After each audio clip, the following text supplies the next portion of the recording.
Hey everybody, welcome to Let's Save the Discord. Okay, Alex.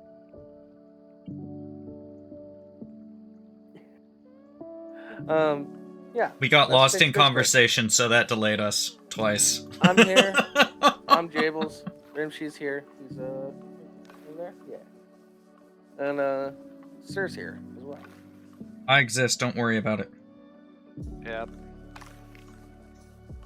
I'm just the disembodied voice that you all pretend is real. Yeah. I don't know what you're talking about. Yes, my son. Yeah. So did y'all have a good week? I got laid off on Friday. Oh, fun.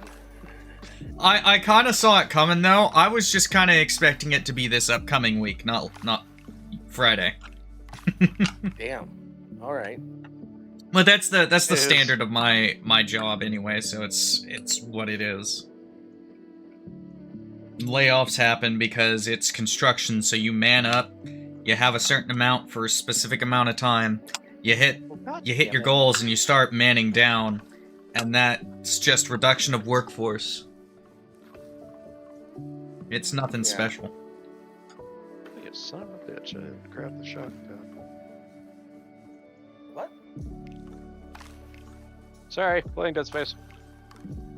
Yeah, let's do a show, but not actually do a show. I was just wondering why the Necromorph didn't spawn. I'm like, oh yeah, I forgot. Alright. So do you want to start shitting on journalists or talking about It's a Wonderful Life? Talk some shit and then start talking shit. Yeah. Yeah, because like one will at least be amusing, and then the other one's gonna make me mad. Cool. Alright. Bring up the Deadpool article. Alright, one moment. Let me make sure I have the right one even up. Alright, cool, I do. Alright. Let's lay the scene. Title of this article: Morena Baccarin hated kissing Ryan Reynolds and filming 2-day sex scene with him in Deadpool. And Now, okay. Scroll down. I'm straight and I'd hate doing that too. What's wrong with Ryan Reynolds? If you were paying attention to the camera, I was specifically not making eye contact. He's a very charming fellow. You can't tell I'm lying if you don't see my eyes. He's literally an ideal specimen of a human being. So, like...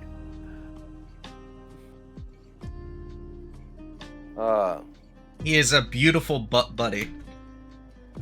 So if you scroll down, there's a picture of them like face to face with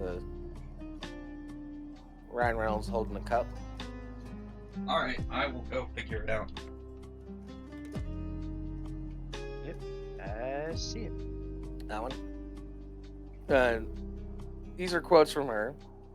The film was really fun, minus the 2 days of sex scenes. It was wonderful, the whole experience. Yeah, it doesn't seem like. Baccarin continued, took 2 days to shoot the sex scene because I think it was us making love for an entire calendar year. So it was all the holidays, so we dressed differently for everyone. While 2 whole days of intimate filming would be a lot for anyone, Baccarin admitted she couldn't even enjoy the scenes that were just kissing. Speaking to People magazine back in 2018, Baccarin explained that Deadpool's costume really didn't do much for Reynolds. I keep saying that kissing him in the mask was like kissing a giant latex condom, she said. It basically just smells like rubber the entire time. Yeah. So when he had all his prosthetics on, she didn't like that because it was just annoying and smelled like rubber. So completely fair. Like, would you want to kiss someone wearing a prosthetic? I wouldn't. Yeah.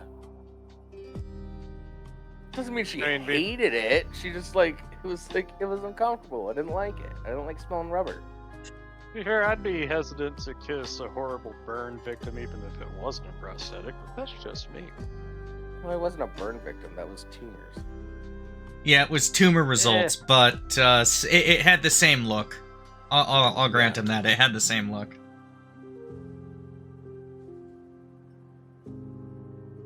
Doesn't look great. Yeah. No. Oh, and also this It line, did with not. that said, however, Baccarin has commented on how her co-star made the whole ordeal bearable due to his professionalism. There's a lot of laughing, and that stuff is always uncomfortable, she told Collider in 2015, but we made the best of it. She just didn't like some aspects of it, and that they did 2 full days of sex scenes. That's it. That's a lot of costume changes. Especially for that movie, if you've ever seen it. You know, they do that whole montage. Yeah, it's one of the great jokes in the film.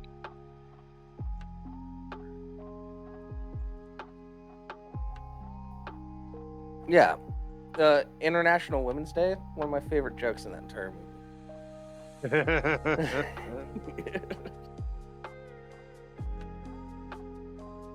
It's just, it's nice and subtle. But yeah, it's like, when I saw that title, I was thinking, oh, she's gonna like Me Too him or something, like he was being creepy. Or like He's a dirty old man. But it was like, no, she didn't like the prosthetics, and it was kind of taxing to do 2 full days of sex scenes in a row. Which is fair. Understandable. Yeah. Fair when that happens.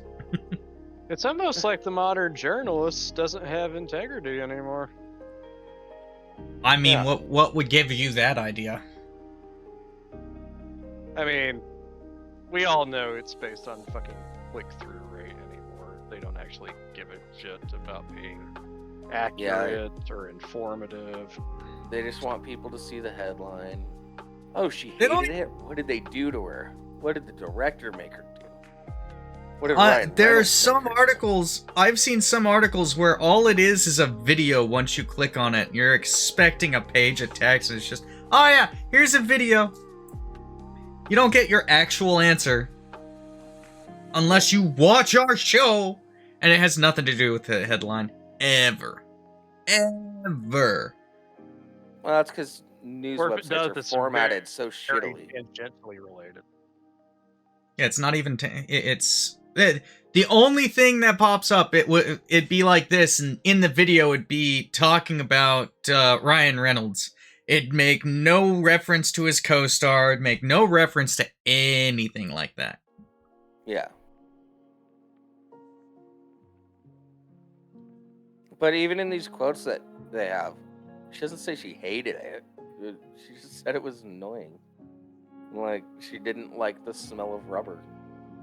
Which is fair. I wouldn't like the smell of rubber when I. Well, I'm not going to finish that sentence. I was gonna like foam rubber has a bit of a different scent to it. Yeah. Theater prosthetic rubber versus other kinds of rubber. Little bit different. Yeah. Well, There's some rubber out there. From her When I smell it, comments, I it kind of get a sounds little like it hard would- because it means I'm getting some. I was gonna say, like, it kind of sounds from her comments that the prosthetics were kind of had a heavy latex base. Mm-hmm. You know, like, again, like latex has its own particular smell about it. Yeah. It's- Yeah, nothing about these quotes says that she legit hated it. Yeah. And who wrote this article? It's like, we got your clicks. Fuck you. Emily Brown. Fuck yourself.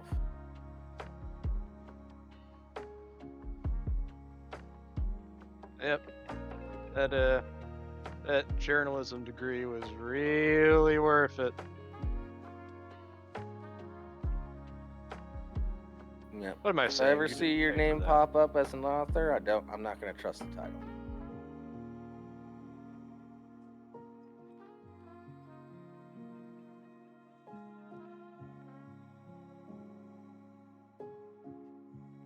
All right.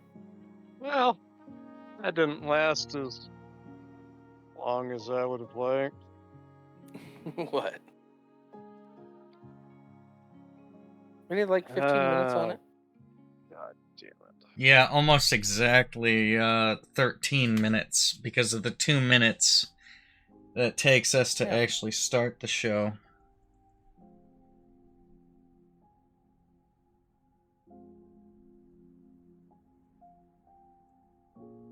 Because we're boring fucks. So, Oh, don't be so hard on yourself. let's Oh. get into the. I'm not hard on myself. I Let's know get you'll into be harsh hard here enough for the inside both the of us, magic Jables. article.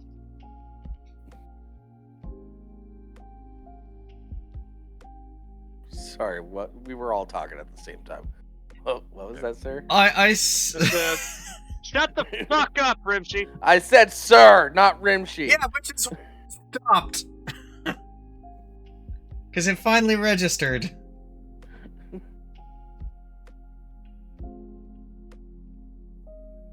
Let's get into this inside the magic article. Alright. Oh, yeah. 1 moment. It's a Wonderful So- Life, or is it? Apparently, It's a Wonderful Life is getting a modern, more inclusive remake. Insert critical drinker's modern audience joke here. Ding. Another day, another remake. This time it's the Christmas classic, It's a Wonderful Life. Kenya Barris recently did an interview with Variety while attending Sundance Film Festival, where he confirmed that he's working on rebooting the film with Paramount. Okay, who the fuck is Kenya Barris? I don't know. And why the fuck are you named after an African country? This is very foreign to me.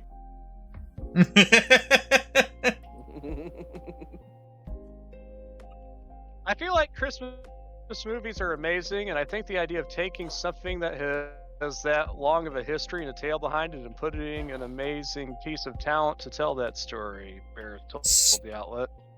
So here's all I What can the tell you. fuck is that? Kenya Barris is the black guy in the second photo down.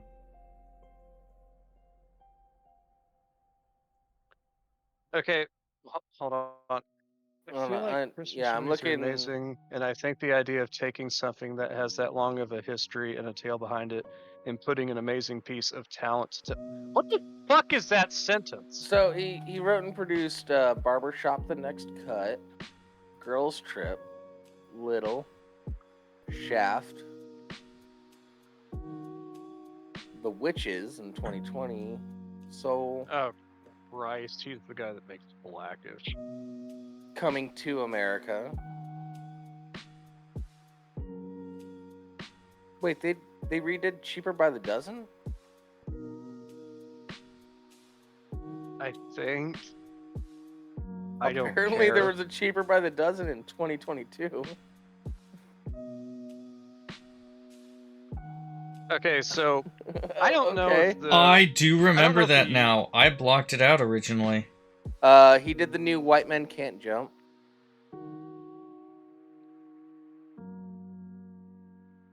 You People and The Underdogs.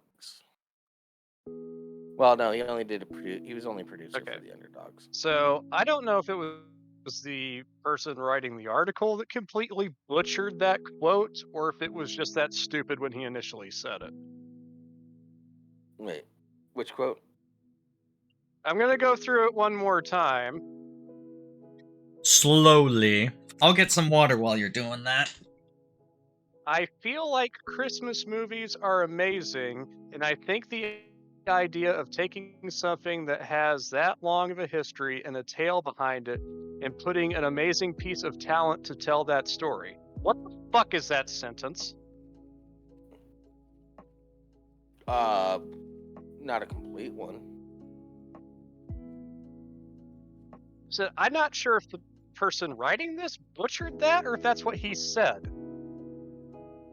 Well, they ended the quote with a comma. This article makes me angry. And I'm not even that way through it. Okay, the director who's best known for creating the ABC sitcom Blackish and directing the Disney Plus remake of White Men Can't Jump, Disney Plus's push. Also revealed that he thinks the plot of It's a Wonderful Life lend itself perfectly to POC perspective, of course. Yeah. It's a guy who's trying to help out his community and things are going to turn around, Timmy explained. I think that's the perfect story to tell for a person of color, black or brown, to get into that because our communities have some issues and someone trying to help that community out. I think that's the perfect vehicle to tell the story from. So tell that story. It doesn't have to be A Wonderful Life, though. Yeah, hasn't every sitcom done some version of It's a Wonderful Life? Yep. I mean, yeah. Just about.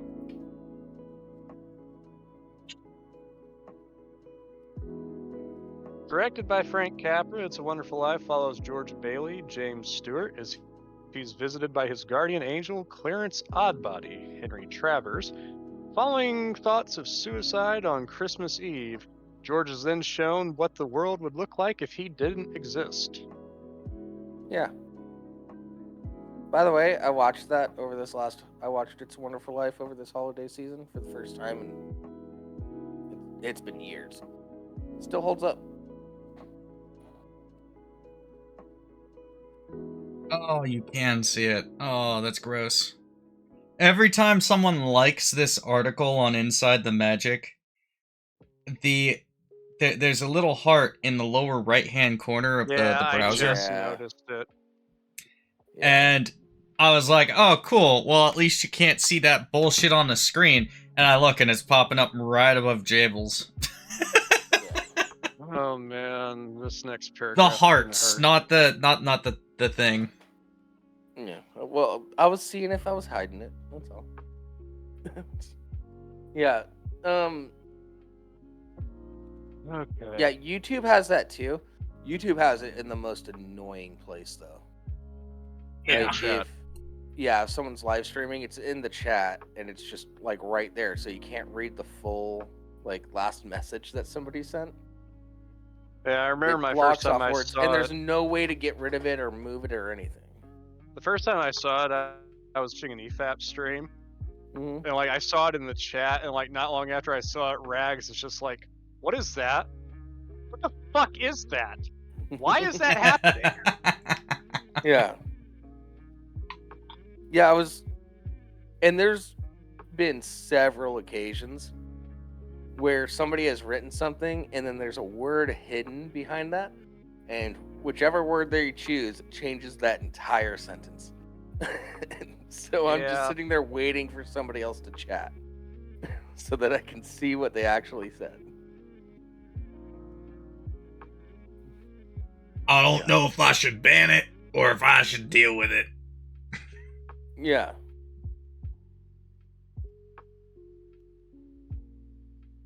Oh, they're talking about an extremely obscure piece of lore. That word changes everything about this sentence. Am I going to have to argue with this person, or are we chill? Are they saying the N-word, or is it muggle? Yeah. Pretty much. Yeah. Sometimes I'll just start typing nonsense just to move it up. 1, 2, 3, 4, 5, 6, 7. Yeah. I'll just type in a quick old fuck. Yeah. Cold, unforgivable curse typed in the chat. Avada Kedavra. Imperial. Crucio. Right below the post with the potential N-word. So this next paragraph's gonna hurt. Go for it. By casting a POC lead, Barris's film will be considerably more inclusive than the original. Critics have previously pointed out some of the film's more unsavory elements, such as the use of a cinematic stereotype of the character of Annie, a black woman who serves as the Bailey's family's maid. Although It's a Wonderful Life was in many ways a deeply progressive, compassionate, and anti-capitalist piece of work, it was not immune to the pervasive racial biases of the time. All right, couple things. Louis Chilton, you're a fucking idiot for writing that. Yeah, I have a few things to say about this. It wasn't anti-capitalist. It was anti-dickbag capitalist. No. Like, it was anti-Mr. Potter, who's a fucking douche. Yeah. Yeah. He was a money hoarding, money grubbing little bitch that didn't care about anybody. It's not anti-capitalist. It's anti-douche capitalism. Who the fuck? I It's like, suddenly can't Jimmy remember. Stewart's character in the movie is very much a capitalist because he's a small business owner. Yeah. Another thing. Their maid, yes, she's hired help, but they watch the movie. Look at how they treat her.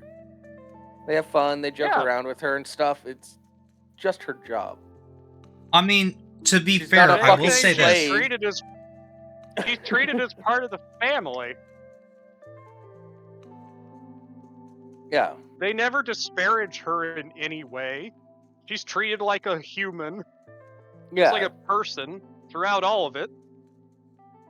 They joke around with her. They even imply, like, kissing her and Here's stuff. my question.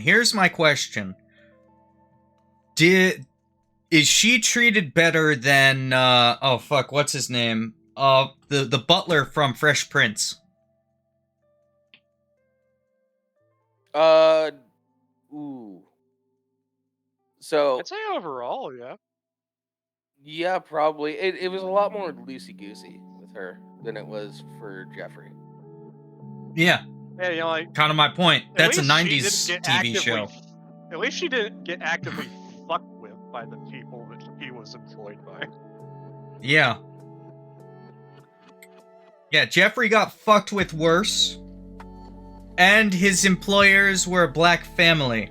So, and what, 2 decades, 3 decades, later? No, it's gotta be more than that. It's black and white. Forget. Yeah. I forget when It's a Wonderful Life was made. 1946. Yeah, so 5 decades. So 5 decades earlier, if you'll pardon the phrase, before the civil rights movement. Yeah. Before the civil rights movement, what the rich hoity-toity white bitch that everyone today would hate would call the help got treated better than Jeffrey, who is a butler for a rich and powerful black family in the 90s. Well, I wouldn't say treated better. Jeffrey's personality was more like... Oh, he was definitely more caustic, but it was entertaining, so everyone lets it go. No, like we kind of but been she talking was around fine. the issue. I saw them having dinner, and she was that's it, setting things out, and they were all just having fun, joking around. Hey, how you doing, Annie? Blah blah blah. That's it. We've been talking around the issue a bit. This is literally all this is. All this is some fucking modern fuck. It's just like, oh, the maid is black, racism. Yeah. Yeah, like that's your entire argument. Don't fucking pretend that it's not. Yeah, like George's brother in all dances honesty, with Annie at one point during that. It's like, it's not even... in all honesty, I'm talking shit about the difference between two different characters in roughly the same role. 50 years apart. But yeah, it's different genres, so it's gonna be slightly different. On top of that, it's just a fucking show. And it's based on its era. I guarantee you, someone's gonna come around 50 years, 60 years, 70 years from now and be like, oh, they were treating this group so poorly. And we're gonna be sitting here going, I have no idea what you... well, if we were alive at that... if we were to transport forward in time, we'd be sitting here going, I don't know what the fuck you're talking about. Yeah. I know, like, if somebody were to come around like, oh, they were treating like this group so horribly, it's like, yeah, I remember that time when white men became the great devil for a while. Yeah. And it was just cool to be racist and bigoted towards them. It was a fun time period. Yeah, it's fun to be racist towards white people sometimes. Sometimes. I mean, sure, but... Racism is like a ball valve. It gets stuck sometimes. Yeah. No, I'm gonna go for it, Yeah, but it worked out so much better. Yeah, but honestly, how much better do they think they want to treat? How much better should they have treated that woman? Like, they hire her to help around the house and to possibly even cook dinner. She's literally At just least a woman it. doing a job. Yeah, and they're having fun. They're joking with her. They're dancing with her. Just like, yeah, And, it's for like, all you fucking know, the reason that she was hired by the family is because she was the one that was most qualified. Or, for all She you could've know, been the reason hired she on was hired by merit. the family is because that family is full of good people that just wanted to give somebody a chance and they needed some help. Oh god, read the last paragraph. I'm getting to it. Which I have comments on this as well. The film is often featured in lists of the best films of all time, is often regarded as one of, if not the best Christmas films ever made. Mm-hmm. And it's up there. I still prefer Christmas Vacation myself. Having recently watched it and how well it holds up, and Jingle all the way. through an adult lens, I relate to it a lot more. You know, you also, again, like 1946, you have to realize also, you know, like, this is a very uplifting film for a country that has just come out of a horrific fucking world conflict. Yeah. You know, and Jimmy Stewart, our main, is a World War II veteran. He was in the Army Air Force. He was a bomber pilot. Oh, not the character, Jimmy Stewart himself. Yeah. Yeah, in the movie, he doesn't go to war because his little brother went, and he had to stay home to take care of the family. Yeah. His whole life was just trying to get out of that town. His whole life was the beginning of Up.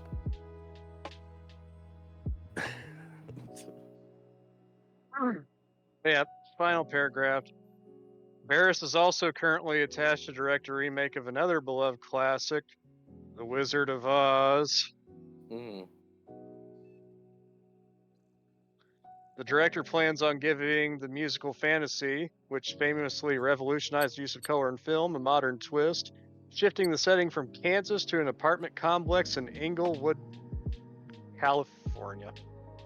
Okay, how is the house with Dorothy in it supposed to get to Oz if it's not Kansas or some other state where it's farmland and a fucking twister? What is it gonna be an earthquake and she gets swallowed up by a fucking chasm in the earth? I would accept New Orleans over Inglewood because at least they have hurricanes. Yeah, I could agree with that. Yeah. Like, how the fuck? Also- I mean, California does get twisters, but they are not common. There's a reason Kansas was chosen. Yeah. Farmland combined with the goddamn twisters. Unless they're gonna pull a supernatural and have it just be like a key that you put in any door, and that opens up the land of Oz. Okay, so here's my issue. This whole like, oh, we're gonna remake the Wizard of Oz with a more diverse cast or whatever. It's like that already happened. It was Yeah, it's called called The Oz. Wiz. Oh yeah. Oh yeah, the Wiz. Yeah. Why don't you just remake that? Like, you're kind of late to this party, and I doubt you're going to do it better. In fact, I severely doubt.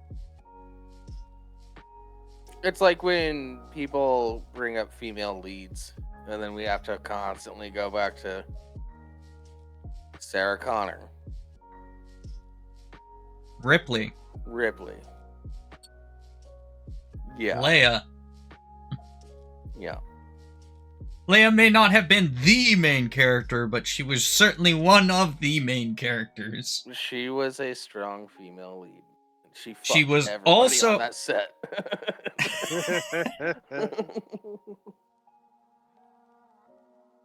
And she partied hard. Oh yeah, there wasn't hardly anybody that had a cocaine habit like Carrie Fisher did. Yeah. Yeah, Carrie. Oh, could you imagine partying with Carrie Fisher in the 80s?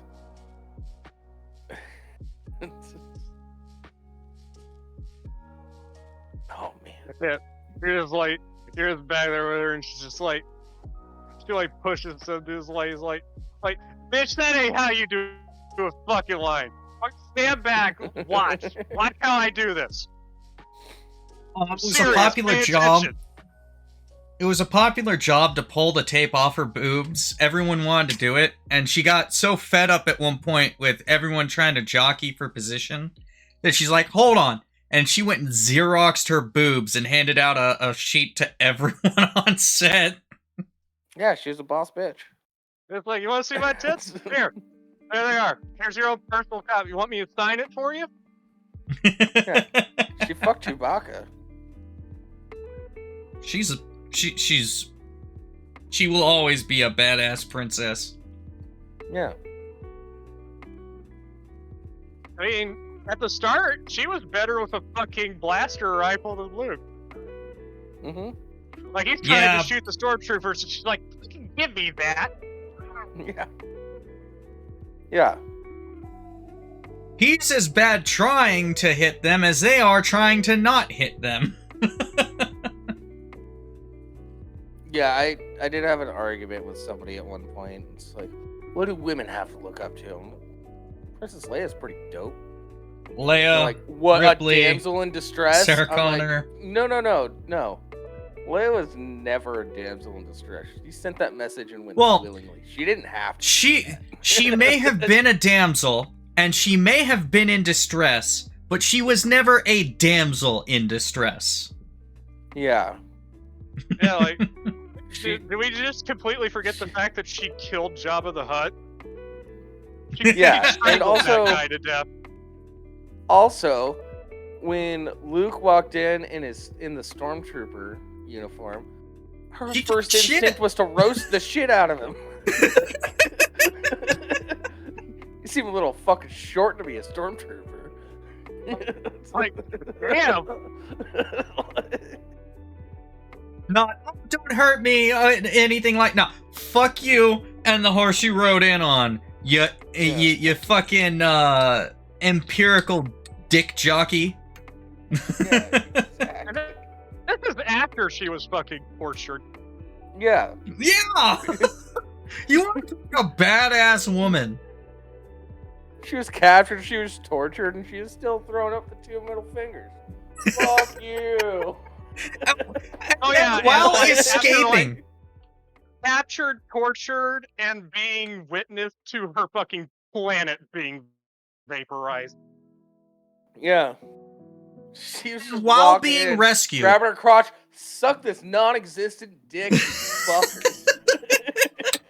And then while being rescued, takes charge because the other 2 idiots are just taking too long. Yeah.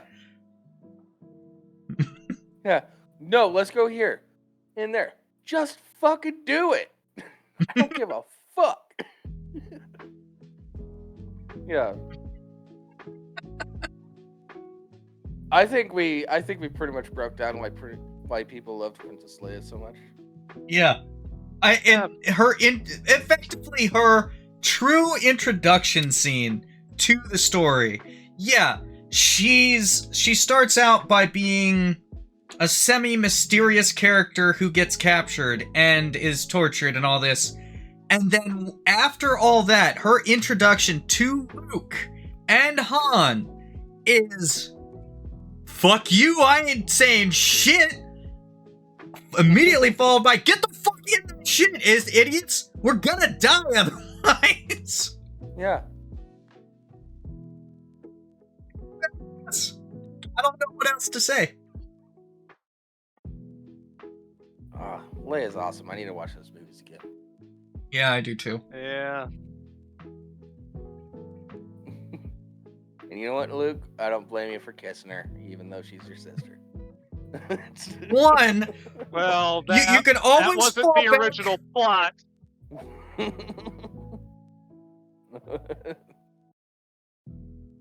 Yeah, like when that happened, that wasn't intended as like the reveal of the story. So it looks a little bit more sus in retrospect. Like, George? Yeah. Like I was about to say. You didn't, I can't blame you. You didn't know. She didn't know. So, your response to her giving you a big ol' smack on the lips? I don't blame you. Yeah. And really, it was But also more it's- to piss off Han. Yep. Yeah. Yeah. I mean, not necessarily on Luke's side of things, but... He did that specifically to piss him off. All right. Absolutely she did. And he just went, oh, look at me. I'm actually the badass. No, you're not. You're just the guy that's there to help her piss him off. Well, yeah, because like he just like goes down, like puts his hands behind his Han's just like, you wait right here. Yeah.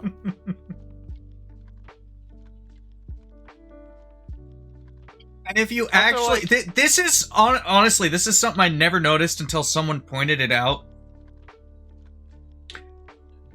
These spats obviously happen all the time because even though they're arguing in a hall, all of the personnel are going around them or saying, "Yeah, I'm not gonna," going right past them without even saying anything. Oh, it's just another Tuesday, guys. Let's keep moving. Yeah. You know, like, and the other thing is like a lot of people like. There's a severe lack of, you know, like, the nurturing, like, motherly female character in movies these days. Like, modern Hollywood fucking detests it and tries to get rid of it wherever possible. Not realizing that some of the most badass bitches in cinema history were badass bitches because of their motherly, nurturing sides. Mm-hmm. Case in point, Ellen Ripley. Yeah. The reason she Not- went down there a fucking pulse rifle and a flamethrower. Wasn't to have a fucking badass action sequence. He was scared shitless the entire time. But Newt was down there and fucking Mama Bear mode had been activated.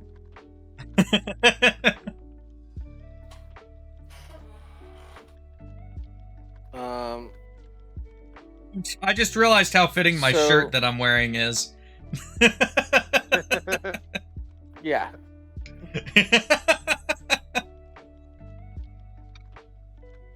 You know, Okay, Sarah so Connor, it's like she was a waitress at a diner.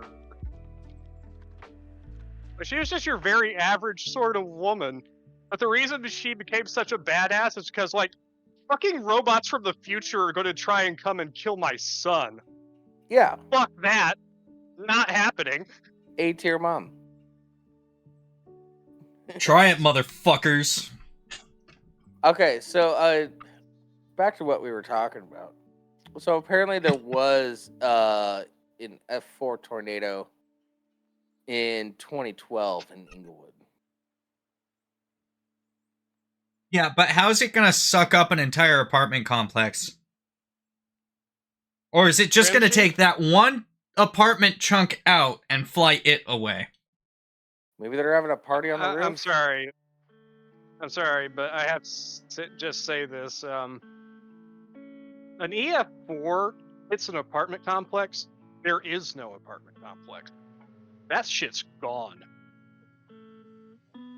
Yeah. Fair enough. But I'm talking about how are they going to do it in the movie? Tornadoes that are approaching I'm talking 200 miles an hour.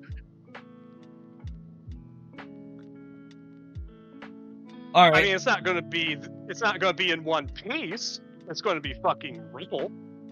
But yeah, that's fair. I'm a Californian. I don't know tornadoes. Disappear. I'm a Californian. I don't know tornadoes. We don't get those very often. Oh no, they do happen in California, hon. Yep. Yes, dear. You know, like, yes, Miss one Rimshee, tier I'm up- looking at an article right now about it. Jables is looking at an article about it right now, dear. In So, you know, She Inglewood. still It didn't says hit no. anywhere else. It just happened in Tornadoes are- Inglewood, oddly enough. That tornado's racist. Well, some of the most deadly. Do you know what the state with the highest tornado death toll is? What? It's Alabama. Yeah, they're all dumb. That's because they're out there drinking beer as it's approaching, and they're going, "Oh yeah, I saw it in a movie. This leather belt will take care of me." No, it's just that for some reason, where Alabama sits, they get really unlucky. They have gotten a lot of very violent tornadoes. Yeah, there's probably a lot of storm chases there too. So what? By the way, the tornado that hit Inglewood was going about 180 miles per hour. Yeah, that's I was gonna say, like, tornadoes are classified into like three kind of groups. You have weak, strong, and violent. So EF4 is what we consider violent. Yeah. You know, cars become fucking projectiles, entire building complexes are swept away. So there was this one in 2012, and then there was another one in like the 50s.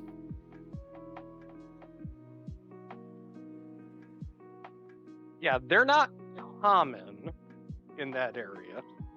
Yeah. The thing is, like, what a lot of people don't understand about tornadoes is, like, tornadoes can happen anywhere at any time as long as the conditions are right. Mm-hmm. I'll say Well, this. yeah. I mean, look at do you just plan like on farmland, like dust devils, or just little mini tornadoes. How the fuck do you plan on Yeah, they work under differentiating different between? principles. God damn it! What? I'm in the middle of a sentence and now Sir is talking right over me. Oh, now you know how I feel when you do that shit. I was just responding to something Jables said about Dutch Devils, and like just that they work under a different principle. Yeah, but it's been happening to me all episode this time, so like I'm not trying to do it. Fucking used to it. How do you I have think the mute I button. felt over the last few months when you keep doing that shit to me? Oh, guess what? What? Guess what? Oh, now no one can hear you. I'm the one talking and no one else can hear you. Oh. Are we still muted on stream? No. You cannot say the Eddie. N-word. Yeah, that was not an invitation. That's why I checked.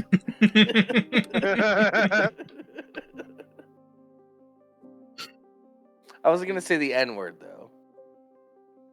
I was gonna say the F. But I want to know how they're gonna differentiate between fucking reality and the fantasy world of Oz, because how they did that, obviously how they did that back in the original Wizard of Oz was black and white was reality, and color was Oz.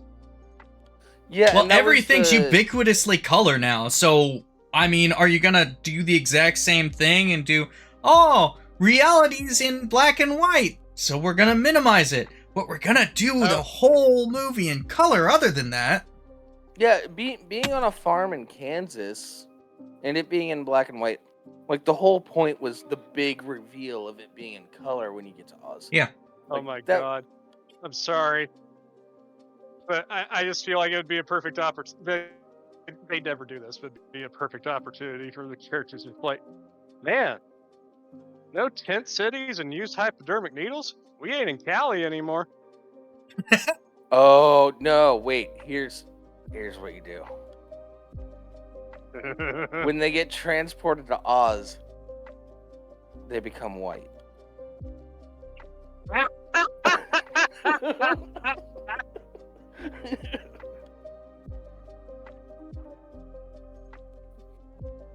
Just go with the Eddie Murphy white makeup from that one. Go with the Eddie Murphy them white with makeup. entirely different actors.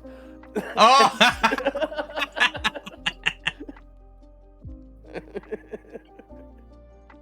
And the film never addresses it.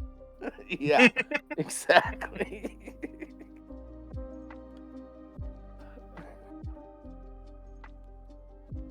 Yep.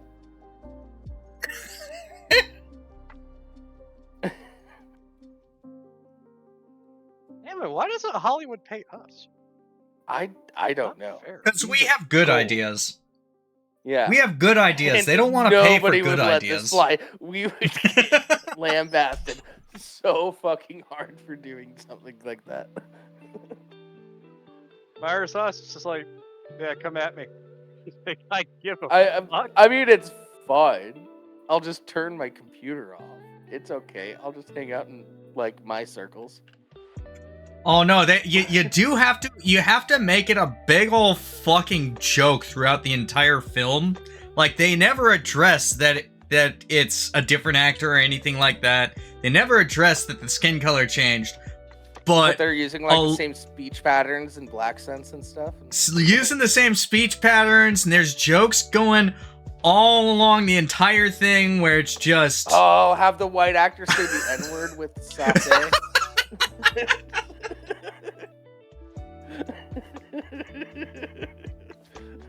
So much trouble. Oh, this would be a box office hit. Yeah. Well, we'll have to wait a couple years because things are about to get spicy with Trump. So, like, yeah. Did you notice people stopped calling out racism so much when Biden got into office? Yeah. Yeah. Funny, So we gotta wait a little bit before we can make this fucking masterpiece. No, we gotta do it during. We have to do it during the time they're calling that shit out. It'll drum up more audience. Yeah. All right. Fair enough.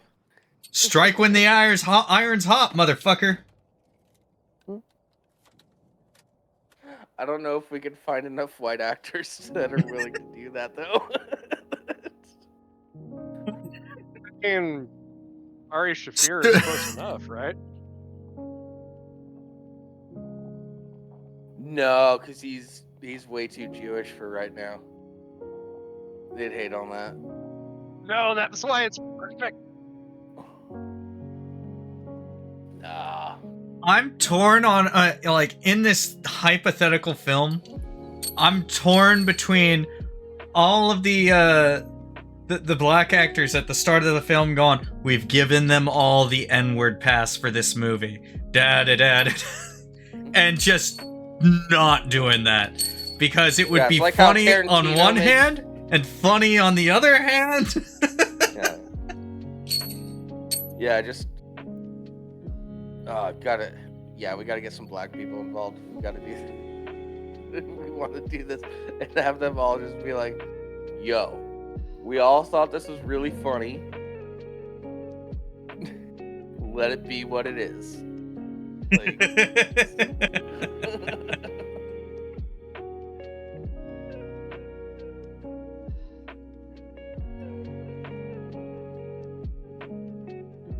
yeah, it's like when Tarantino does a movie just so he can say the N-word, and then gets his pass from Samuel L. Jackson and Jamie Foxx. Yeah, Yeah, he's cool. the whole reason honest- he does movies is to see people's feet. No, he wants to see people's feet, and he wants to say the N-word, and then Fair, that's it. fair. Those are the two reasons he makes movies. Those are the only two reasons he makes movies. He's just lucky that when he makes movies, they're all really, well, not all, but they're mostly very fucking good. Yeah, once upon a time in Hollywood, I could not get into. Yeah, Too long. a lot of people had that opinion. Nothing grabbed me about that movie. Yeah, I guess he said that like his next project is gonna be his last one because he's just like, man, fuck this industry.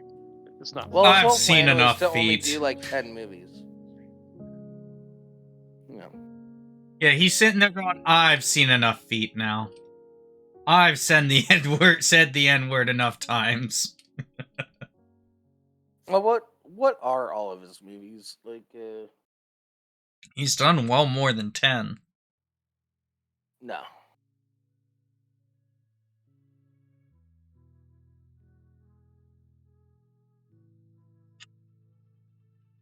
Let's see. IMDb.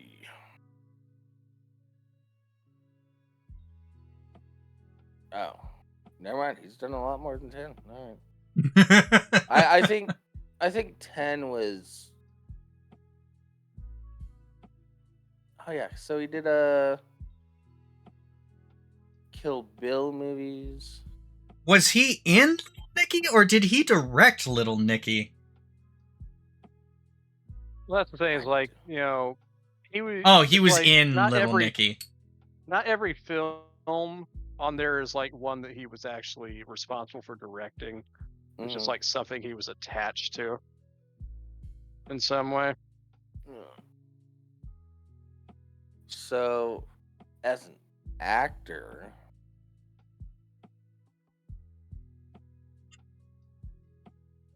yeah, he's done quite Yeah. a bit. From Dusk Till Dawn, obviously. Yeah, He has absolutely directed more than 8 films.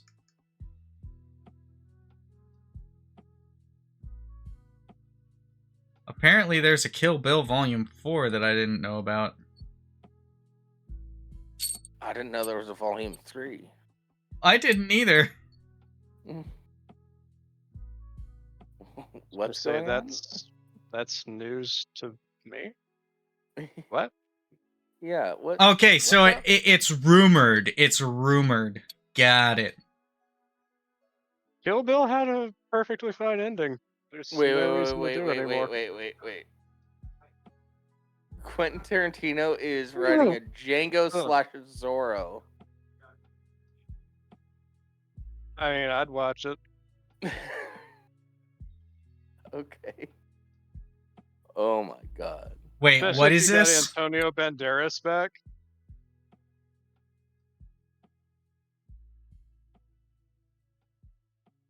And, Like have Jamie Foxx as Django and Antonio Banderas as an older Zorro. Fuck yeah, I'm in. Let's do it. Yeah, I'm cool with it.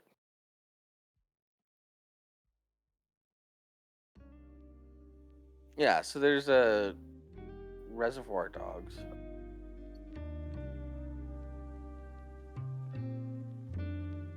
True Romance, Pulp Fiction, Natural Born Killers, Four Rooms. I haven't seen Four Rooms. From Dusk Till Dawn, Kill Bill. Yeah, there was a Kill Bill, The Whole Bloody Affair that was written by him in 2006. What the fuck? Oh. Death Proof is an underrated movie. I don't think so. I think that first sucks. I had a lot of fun with it. I don't know. Maybe I was just high though. I was smoking a lot of weed at that time. Like of the two Grindhouse movies, Death Proof was definitely the worst of the two. Yeah, well, Planet Terror had that weird scene with that dude's balls.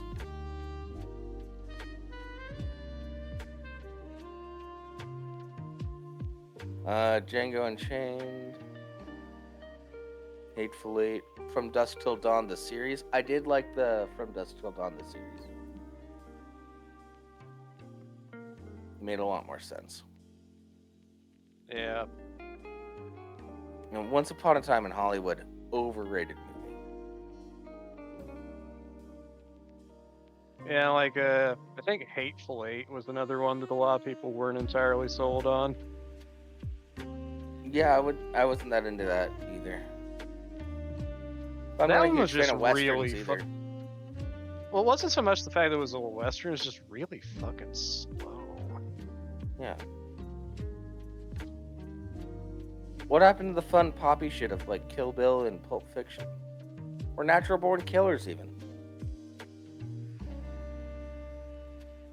I'll say with Or Pulp Reservoir Fiction, Dogs? Or True Romance?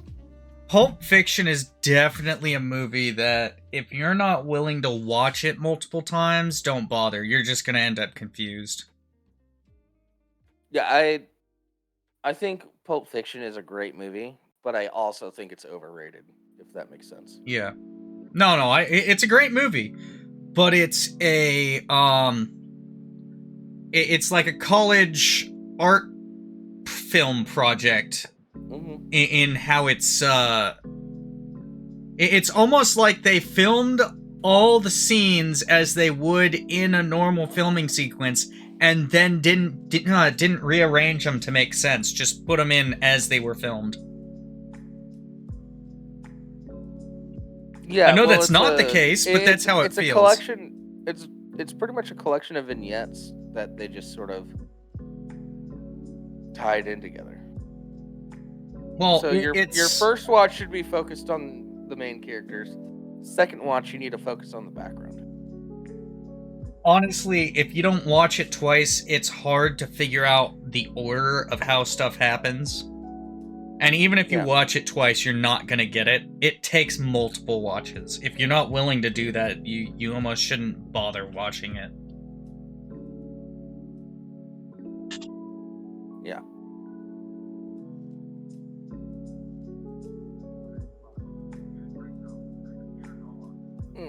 Reservoir Dogs jumps all over the place, but at least it follows the same characters. Mm-hmm. I don't think I've seen Reservoir Dogs. Oh, I think you'd really like it. Yeah. I might. I'm sure I would. I just don't think I've actively watched it. Yeah. That's fine. Loved Inglourious Nice. Bastards. Loved Django Unchained. The I thing wasn't is, into like, Inglourious Bastards. well, Perfectly I think fine. a lot of what I think for a lot of people, what happened with Inglourious Bastards is that the trailers for that movie were a lie. Yeah, I that don't might remember be. the trailers. Yeah, my Like, expectations the might have been different trailers, than what I like- saw. The trailers, it's like, I'm Brad Pitt and we're gonna be killing Nazis. And like they show a lot of action in like the trailer for the movie. That is not the movie that you're watching. Yeah. It's kind of like how Nine. There's- Do you remember that movie Nine? It's kind of like how its entire Yeah. marketing was action animation, and it was Yeah. nowhere I near was action so animation. fucking disappointed in that. If Like, you it take was- away your expectations, it's a good movie. If you Okay. but you have to take away your expectations that you had from the trailers and all that. I only watched it the one time, and I was like, "What the fuck is this? I've been lied to. I don't like this." Yeah, no, So- I don't blame you. Maybe if I watch it now. Yeah, I'll have It's Yeah, a like- if you watch it perspective now, on it, but- knowing what to expect and actually pay attention to the story, I'm not saying it's a perfect movie. It is sure as fuck not a perfect movie, but Yeah, because the advertisements had that Coheed and Cambria song. oh yeah, and it just seemed like action It's like it packed. was fucking awesome looking. Oh, yeah, it looked fucking badass, and I went and watched, and I'm like, okay, I'm gonna have to separate what I expected from what's here. It's the only reason I was able to watch it a second time. Yeah, because the actual movie is it's slow and I Depressing, learned about this actually. song. I learned about that song from Coheed and Cambria from those trailers, and I was like, I want to play that on guitar. That sounds fucking dope. It's a good song, too. I still don't like the singer's voice, but Oh, no, you're... yeah. I didn't say But anything about the singer's guitar voice. is the Yeah. instrumentals in that song, fantastic and epic. yeah,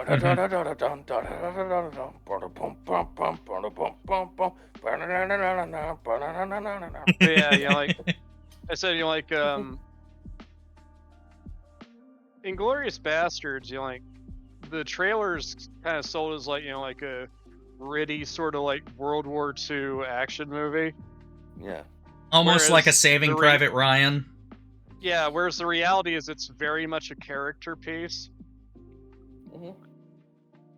and you spend a lot of time with Christoph Waltz, who is playing an incredibly charismatic monster. Yeah, Oh, I love Christoph Waltz in that movie. Oh, It's his role in that fantastic. movie, Every and then scene that he's in following is that up magic. with...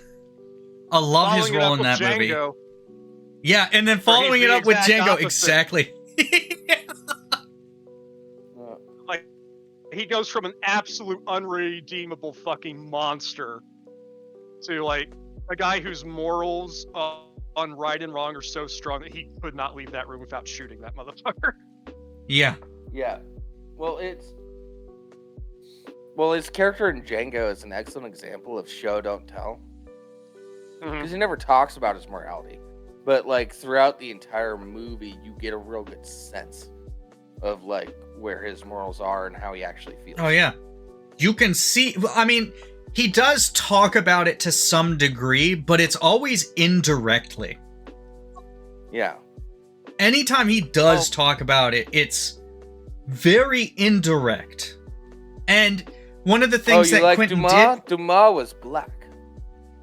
did... And the thing is, his that they specifically gave him that very posh accent, and with the or not posh accent, they gave him the very unusual accent, and he was very verbose and used big words, whereas everyone who is Very the proper. bad guy, yeah, everyone else is very, I'm polite, but I use small words and I misuse big words. Hmm. Yeah. I said, I like just the Three the Musketeers. It's by subtleness. Dumas. You mean Dumas, and he was black. Yeah, exactly. and just I said, he's so good, like just the subtlety in like his facial expressions. Just like you see in his face in that scene, like right before he ends up killing him, like you could see that his mind is made up. He knows what he's going to do. And what's going to happen to him. And Do you just remember, immediately after he does it, he just looks at, Django's like, and he just apologizes to him. It's like, I couldn't do it. Yeah. I couldn't let Do him you get remember away. Do you remember Zach Galifianakis' show Between Two Ferns? I remember watching a few episodes of that. Yeah, it was okay. Yeah, like I said, few. But Christoph Waltz was on that, and Zach asked him, "Do you use the N-word more in real life or in movies?" He just instantly answered, "Real life." I was like, all right, based. I mean, when you know, you know. Yeah.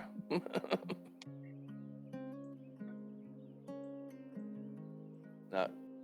Also, what are the yeah, he's a great character actor. Like, he plays the role. Yeah. Oh, wait.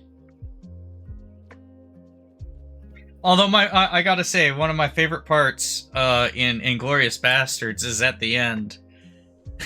You'll be hung for doing this. I know. I'll probably get an ass chewing. I get a lot of ass chewings. After he just carved a swastika into his forehead.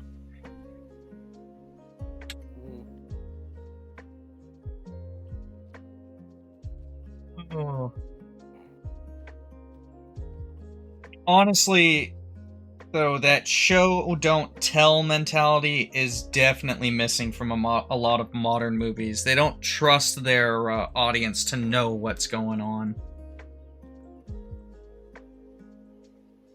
Yeah, And it's unfortunately, the way some people just clap like trained circus seals at shit like, Disney Star Wars. Sometimes I think they're not entirely wrong. Yeah. It's fine, but like take some risks. Like Harold and Kumar. Harold goes on this elevator and you show like what he's thinking in his mind, how he's going to interact. And then it goes back and he's like clumsily pushing the button to go up to their floor. But it shows like that's an excellent way to show like insecurity. Like, hey, I have all the ideas to be smooth, but I don't have the confidence to do that yet. And that's showing a whole character trait. End of the movie, he gains the confidence because they rode a fucking cheetah and paraglided to White Castle. And, now, admittedly, to some degree, that is telling, not showing. But it's an understandable way of getting the idea across. Yeah. I don't know if you could get it across a better way. Well, no, it's still showing because he's playing the scenario in his mind. Yeah, but and then it shows what the reality is. Yeah, like, well, but there's you could also say that that's telling because it's not just like, hey, I got this. It's literally, this is exactly what he's thinking. You can understand what he's thinking now. We have made sure you know what he's thinking. Now we're gonna fuck it up. But just because they're effectively telling does not mean that that's bad. Not everything has to be show, don't tell. There are absolutely certain things you have to tell. Some things you have to spell out. You can't just be like, he has all the ideas, except he fucks it up. You have to literally be, here are the ideas he has in that case. But this is how that's this plays out in his head. exactly. We're telling you what's going on in his head by having this whole special thing. Yeah, and then we're showing you who he is. Yeah, we're showing you what he thinks by telling you what's in his head, and we're showing you what's really going on so you can understand the difference. But more when they're talking about show don't tell, they're talking more like the episode asking for a glass of milk. No, maybe. I don't remember that. I don't remember that part well enough to. But I was gonna go with a recent Mandalorian episode where I haven't actually seen all of Mandalorian. I just know about this episode. They spend an entire scene. They spend an entire scene where you've got two pilots talking to each other, and literally everything that pops on screen, they are verbalizing to make sure you didn't miss that. Mm. There's no, we're discovering it at the same time as you. It's, we're discovering it at the same time, and we're telling you what we're discovering, whether or not you've already understood that. Yeah, it's like a... I'm trying to think of a good example.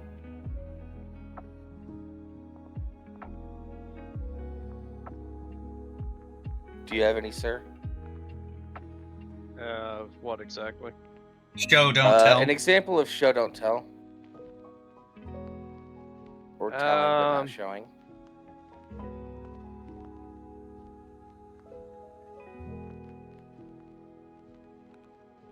I feel like, oh, crap, hold on a second. You know, like, one of my favorite films of all time is, you know, John Carpenter's The Thing. You know, and me and Jables actually had the opportunity to watch it together. And, there's not a lot, especially at the very start of the film, that's like overtly stated to you. Yeah. No, like, that's you actually... can make a lot of assumptions about the characters and like how they do things just by like seeing the layout of the base and what they have available to them. Yeah, you know, honestly, like, that you whole get the movie... feeling of isolation very early. Yeah, you get... That whole movie is a prime example of show don't tell in reality. That they only tell you when it actually makes sense to tell you. Like I was saying, when Blair is explaining how the organism works, it's like, well, yeah, he's telling the rest of the team this. Yeah, he's confirming it to... he's confirming what everyone has already probably figured out in the audience. But because it's the first time where we have to be like, okay, we absolutely have to have you know where we are in the story right now. We have to have everyone on the same page. We will go ahead and do a minimal amount of telling. It's... From a story perspective, it makes sense. You have to know this by now in order to continue with the movie. Otherwise, it just won't make sense. You know, like, one of my favorite things... That movie was one of my nuts. Yeah, one of my favorite instances in The Thing, actually, is when they go to the Norwegian base. You know, like, we're never told anything about what fucking happened at the Norwegian base, but, like, we see the aftermath. Mm-hmm. It's like something horrifying happened here. Yeah. Well, it's kind of like how the sequence I talked about in The Mandalorian, that could have easily been a real life conversation. Absolutely could have been a real life conversation. But cinematically, it does not work because it's very much, oh, did you see that? Did you see that? Like, did you get it? Did you get it? It's like, yes, I got it. There's a thing there.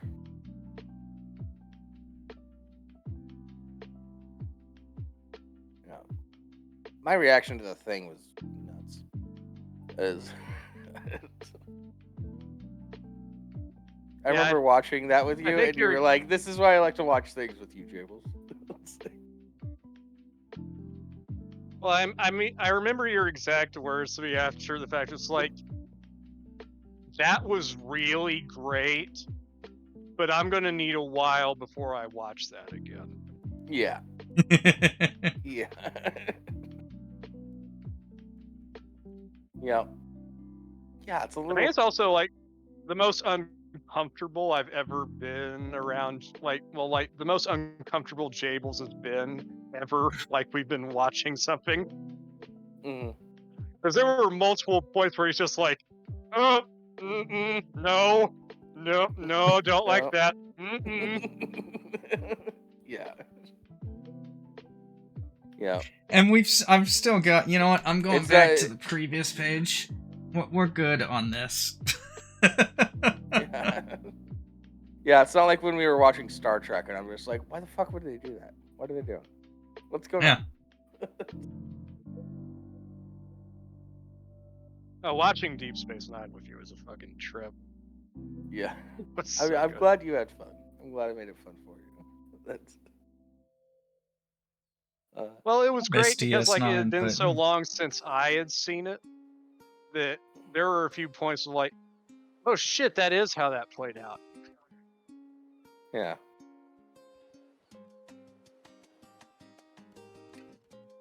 I hate that I forget his name, but lounge singer. Oh, god damn it! You just had to put me on the spot. Yeah, I can't remember it Vic suddenly Fontaine. either. Yeah, Vic Fontaine. Yeah, fucking Vic great is character. a fucking MVP. I hate that he was introduced so late in the fucking series. Well, as we said, you're like not long after we finished, it's like Vic wasn't introduced until like season 6, but he's easily up there on the short list for like best supporting characters. Yeah. Oh fuck yeah! The Lions are going to the championship. Awesome. Oh shit! All right. It is 31-17 against the Buccaneers right now, and there is not much left in the fourth quarter. So they have well, to go there's against only the 2 49ers people now? watching right now, apparently, so... Yeah, it's just us. Lions are going to play the 49ers in Santa Clara next week. Because, yeah. Fuck yeah. The 49ers have their stadium the furthest from their home city of any team in the NFL right now. Yeah, even because counting Jeff is MetLife, loud. which isn't even in the same state.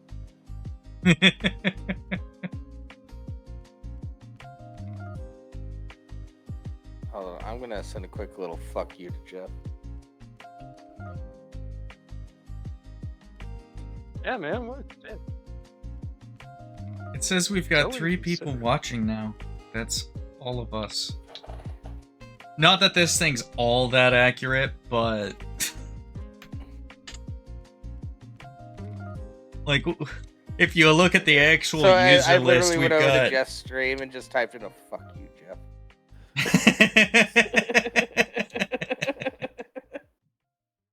But yeah, we've got 1, 2, 3, You know 4, what you 5, did. 6, 7, 8, 9 people that are viewers on the community list off to the side when you're looking at when you're looking at the moderators page.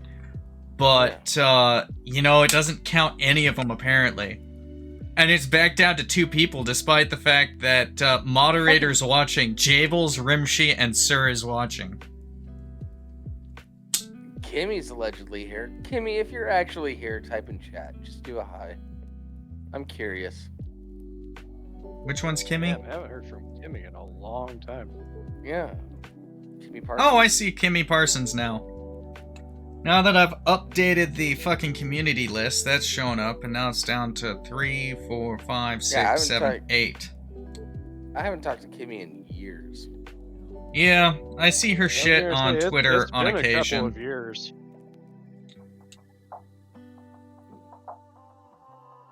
A demon has possessed the child, and we must use salt to, Oh, I'm ordained. I can make holy water if you need it. He's gonna follow. What's going on, Rimshee? Your software is cutting everything out. Son is trying to escape. Escape what? It's crib. Okay. He somehow got a bunch of extra pillows into his crib. I'm not sure how. That's good. Yeah, don't know how he got him in there. The fact that he got them in there in the first place is really impressive.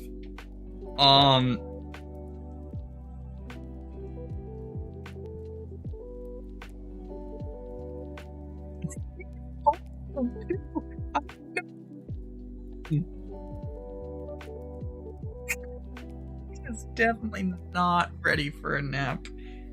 Even though he's been up there for 2 hours now. Well, an hour and a half. Yeah. Watch, he'll take Hour and a nap half, 2 right hours. as the show's done.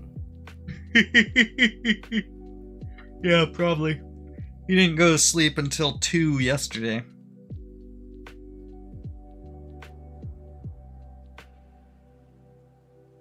No.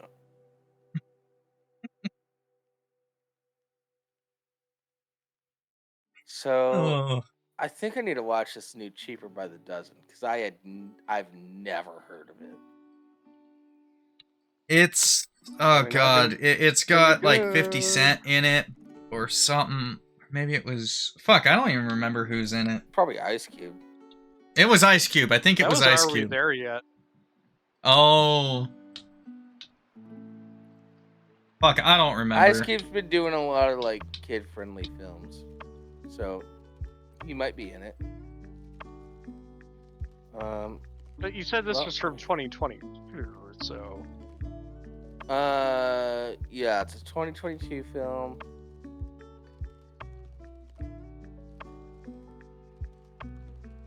Starring Gabrielle Union and Zach Braff.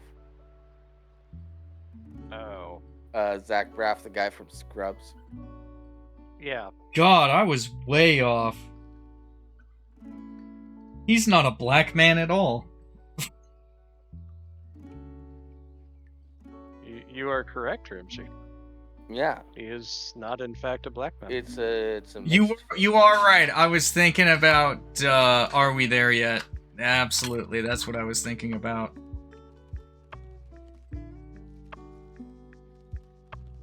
I'd be ashamed, but I don't actually give a fuck. And then Gabrielle Union has been in nothing I've seen.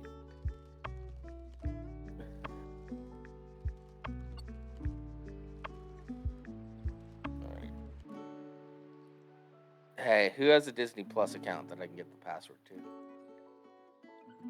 Well, look at me. You don't have my sister's number, do you? No, I've never met your sister. Why would I have her number? Good, we'll keep it that way.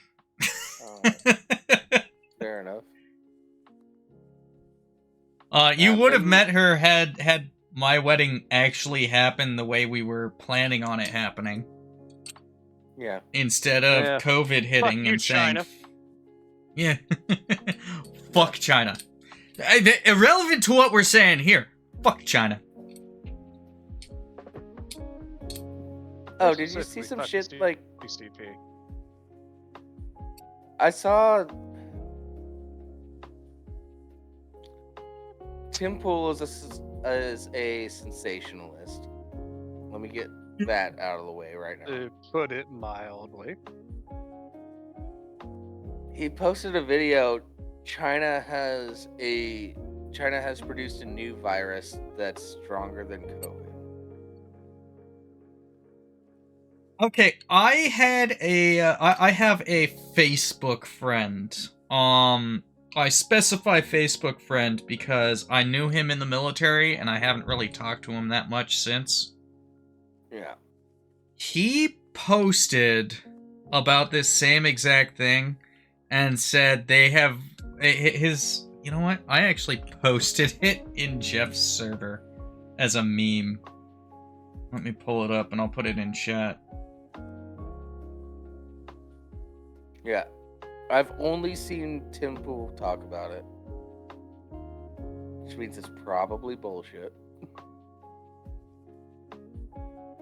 Oh no, I put it in writer's server. Never mind.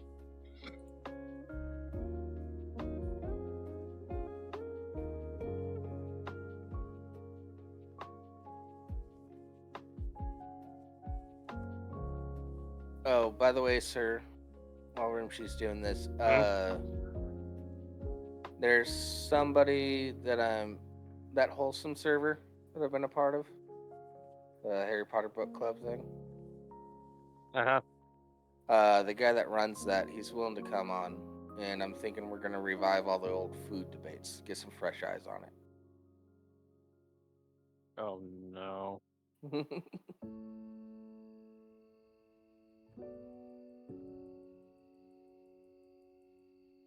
it.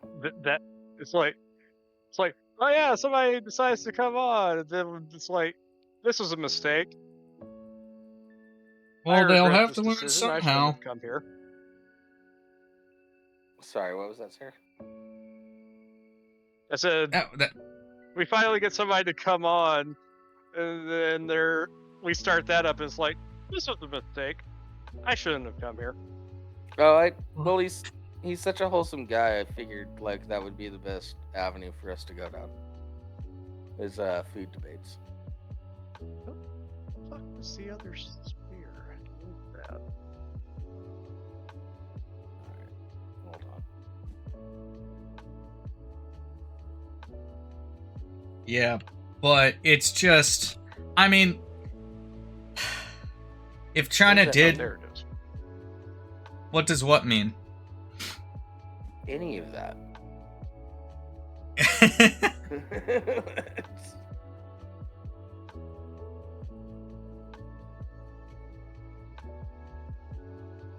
Yeah.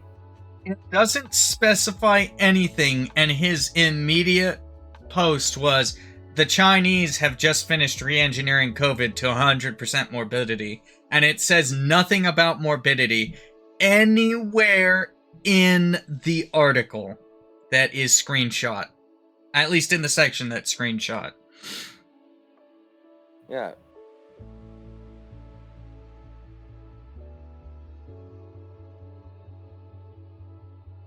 I mean,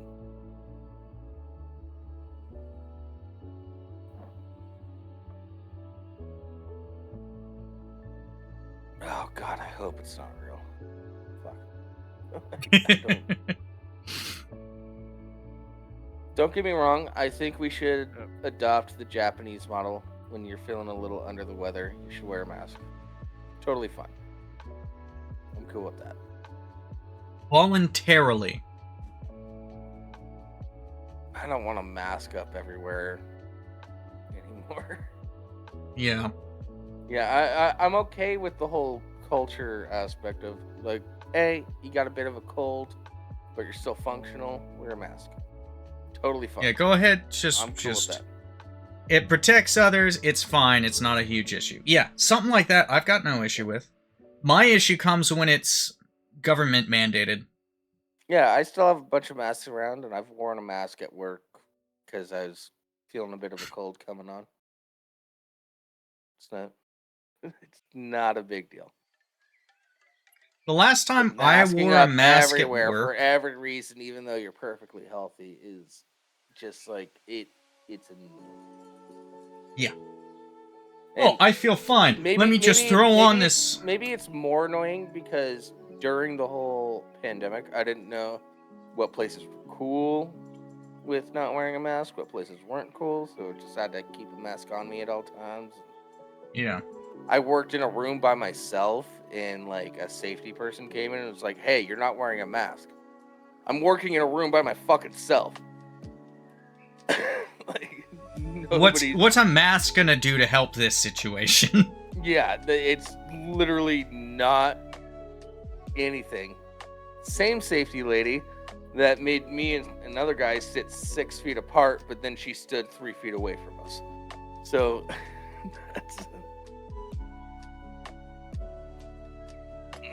It's like, I'm in a room by myself. I don't interact with anybody. I'm lonely. Let me not wear a mask.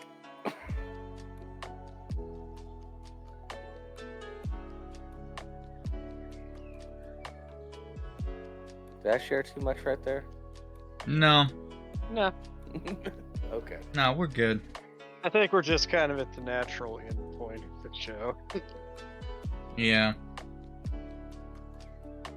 Also, This is the- supposedly Kimmy is actually watching us because she's not live or anything. She's just not chatting, and that's fine.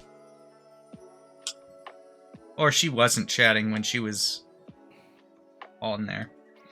This is the first show we've ever had with 0 chatters.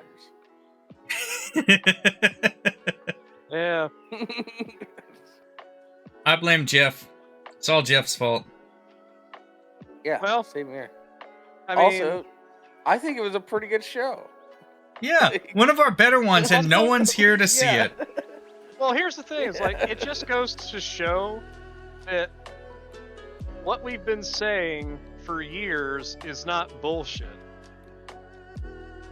It doesn't matter if you people don't show up. We're going to do this regardless. Yeah. Anybody watching on YouTube? Hell, we had more fun just bullshitting than we normally do because there was no one to argue with. Yeah. Anybody that watches this on YouTube, you're the real hero.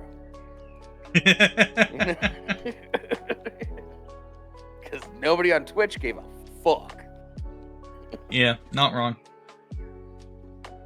Yeah. Well, I'm wondering if we should start simulcasting on Twitch and on YouTube instead of Twitch and Kick. Because Kick has literally never had a real viewer. I think we had like 2 viewers total at one point. Yeah, and that was probably me.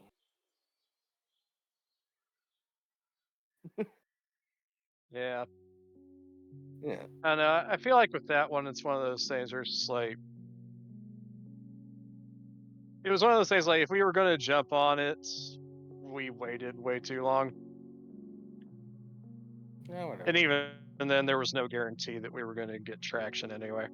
Well, the first week that we started doing, started being on, well, maybe this should be an off-air conversation. Oh, it says 1 viewer now. That's probably me. Or you. I don't even have Kick open. I gave up on that. I have Kick open. I just I haven't hate closed looking it, at though. our old chats from months ago, and nobody. They're all gone. Okay. They're all gone.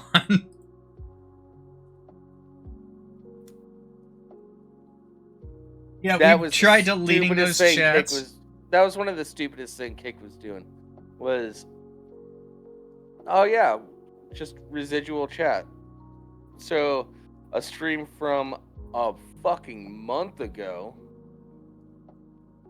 with a couple chats, that'll just stick around. No, Yeah. stop.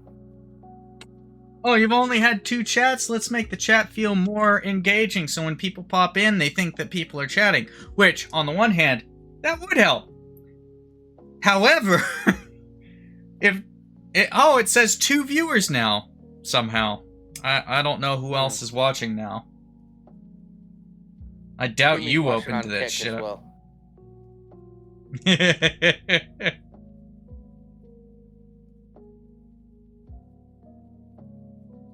Yeah, Kimmy moved over to Kick. That's why we've got 2 viewers. Don't know who they are! That's one thing I like about Twitch. Yeah. Yeah, I have a lot of problems with Kick, but I think it has the potential to be a really good platform. Just Yeah, not there yet. Kick's main issues are the UI. Yeah. Which they are actively listening to users and trying to fix. So I'm not gonna shit on them for that yet. Yeah. In like a year or 2, I'll start shitting on them about it. But like, Yeah. But as far as I can tell, they are actively listening to people.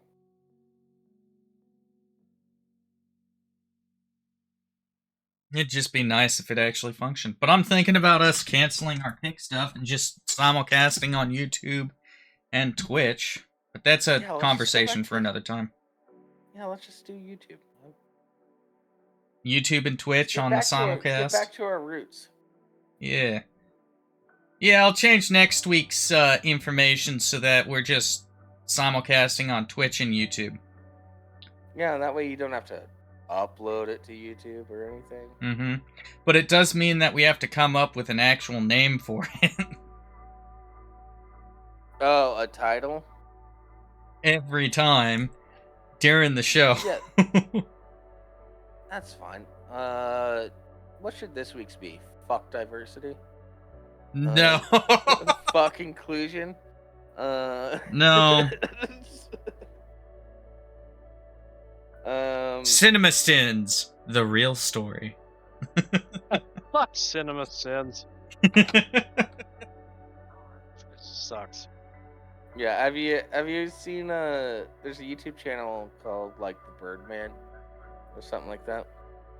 I don't know. And he does everything wrong with Cinema Sins, everything wrong with blank movie. Whatever movie. Yeah, it is. honestly, the only thing you can't diss CinemaSins about is he does explicitly say this is completely for my entertainment. I mean, that doesn't change the fact that observations he makes are just blatantly fucking wrong. Yeah, Oh, and then he I'm not defends disagreeing those with that. blatantly fucking wrong. Oh no, you can absolutely call him out for all that shit. The only thing that you can't be like, oh no, he's wrong for this one thing is he does say that this is all for his own entertainment. So there is that. That's not a cop out. That's like being racist. No, I'm not and saying oh, it's just a joke, cop out. bro." I'm not saying it's a cop out. I'm saying I'm that's saying about it is. That's about the only thing you can't fault him for. All he's doing is for his own entertainment. He's fucking wrong, but it's all for his own entertainment. Yeah, no, it's a cop out. Yeah, I agree. Yeah. Oh no, he should absolutely do that shit on his own time, not on a The reason YouTube why I channel. He should not know- waste my time. The reason why I know it's a cop out is because he'll go into the comments and defend the point.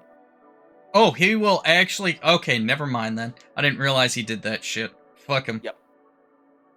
You can diss him on that again too now. Yep. If it was actually about his own entertainment, then he wouldn't need to do that. Yeah, it's like if I were to come in and say that you were a... Or... It... And, And then I was like, oh, it's just a joke. It's just a joke, bro. Yeah, no, if... And then you argued purely that, no, it's just a joke, man. It's just a joke. Don't worry about it, man. It's just a joke. Yeah. That's exactly what he's doing. If he was saying, I just do these things for my own entertainment, and he left it at that, and he didn't go into the comments and start arguing about it, if he was just, yeah, no, it's for my own entertainment. You guys take it how you will. I don't give a fuck. Then you fair enough, man. Your work is shit, but fair enough. It's for your own entertainment. The moment he goes into the comments and starts defending his shit, fuck that. Yeah, and there's a lot of shit that goes on. Like he contradicts himself a lot and blah blah blah. But there's a lot. It doesn't help that I don't spend as much time on the internet as I used to, so I don't see these things. Well, yeah, you got a kid. I don't expect you to do this.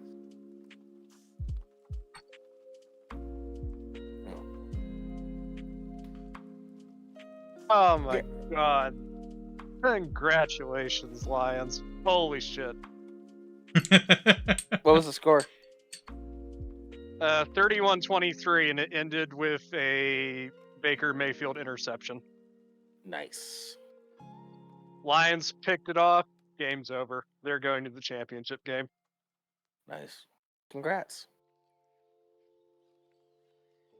Right. Yeah, before this year, the Lions had not won in the playoffs for 32 years. Jesus. God And damn now it. they are one game away from the Super Bowl. It's down to them and the 49ers. And it depends on what team shows up for the 49ers. As said, the Niners looked beatable last night. Yeah. But here's the thing. Like I said, it depends on what team shows up for the 49ers, because they've had two teams this year. They've had the team that just absolutely obliterates, and they've had the team that just can't do anything right. Which one of those teams shows up defines who's going to win next week. So I'm throwing it out there. I'll put $5 on the Lions winning. All right. You're making me take a $5 bet on the Niners just because they're my team, you asshole. I'm not making you. You don't have to take the bet. I don't want to take the bet because I don't want to make a bet. All right. Also, Nobody else that's out there. It's $5. accept it in the chat if you want to take the bet. Yeah. Ain't no one Accept in the it. fucking chat. Accept it in the live chat, the live Twitch chat, if you want to take a bet. If not accepted before the end of the show, it is invalid. Yeah. I'm willing to up it to 20. Ooh, spineless. What? I was talking about Rimshee. It's like, Oh, yeah.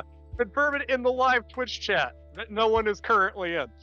Well, No. Jables is the one trying to make a bet. I'm just fucking around. No, because I think what's actually going to happen is the 49ers are going to underestimate the Lions because the Lions don't ever win shit. it's Well, gonna be any bad for team the that- 49ers. Any team that estimates their opponents based on prior years and not this current year is bound to lose. Mm-hmm. And I don't think that the Niners are that dumb. I'm not going to say they're going to win, I just don't think they're that dumb. Yeah. I said, like, considering how close it was between them and the Packers last night, and the Lions just winning convincingly over the Buccaneers, you cannot underestimate the Lions. Like, they could beat you.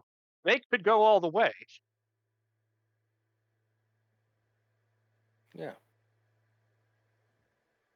Anyway, we're at the end of this show. We should probably end it so I can go do chores. Nah, you're stuck here forever. Oh no. All right. Fuck that. Peace Thank- out, bitch. Thank you, nobody, for joining us. I think this was a great show. Yeah, I do too. I had fun. So anybody that watches this afterwards, thank you. And I don't know, find the people Bitched, that we generally moaned, watch we had a us and good tell time. them how they missed out. Have a good one. See y'all next week. All right, Bye-bye. bye.